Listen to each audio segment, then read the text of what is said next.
وانا صغير كان عندي اراء كده وقناعات محدش هيقدر يغيرها. كنت مقتنع تماما ان اللي بيحب حد استحالة باي شكل من الاشكال ان هو يتخلى عنه، سواء الولد او البنت. يعني هو ايه، حياة او موت. دي كانت قناعاتي جدا. كنت مقتنع في الوقت ده ان انا لو بحب واحدة وظروفي وحشة هي هتضحي عشاني وهتستحمل وهتحارب اهلها وممكن تنتحر عشان فعلا تستناني. كنت مقتنع بده تماما. ولو حد جه يكلمني في غير كده كنت بكون شديد جدا وعصبي. ما ينفعش، الحب بيصنع المستحيل. وكان عندي قناعة برضو ان انا ممكن اموت نفسي، وحتى لو القطر داس عليا عشان خاطر اللي بحبها. انا هطلع لك فوق السماء وفوق السحاب. النهارده وانا بصور حد صاحبي بيقول لي نفس الفكرة. ابتسمت وضحكت وقلت له هجاوبك قدام الكاميرا. قناعاتي اتغيرت ودماغي اتغيرت، وبقيت مقتنع دلوقتي وانا بعد سن 40 ان الحياة ليست كما تبدو دائما، وان الاحلام الوردية ممكن تتحطم في ضغوط الحياة.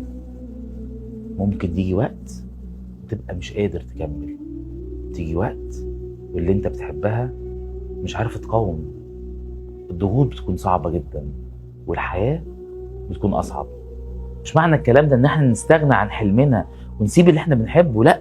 اسعى واجتهد عشان توصل اللي انت بتحبها، بس اعرف كويس ان ممكن يحدث في الامر ليس كما كنت تتخيل.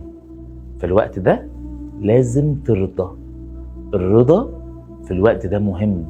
اعرف ان قضاء الله وقدره اقوى منك واقوى منها. ارضى عشان تعرف تعيش. اللي بقوله لك ده من خبرة سنين، بس بعد السنين والشعر الابيض بقى عندي قناعات مختلفة. بقيت فاهم كويس ان انت ليس عليك الا السعي والاجتهاد.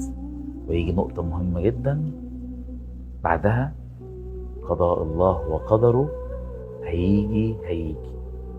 لو اجتمع اهل الارض ان ينفعوك بشيء ما كتبه الله لك ما نفعوك به، ولو اجتمع اهل الارض ان يضروك بشيء ما كتبه الله لك ما ضروك به. افهم كويس المعنى ده واجري وراه، واعرف ان كل شيء مقدر، وارضى بنصيبك، كل حاجة هتصيبك.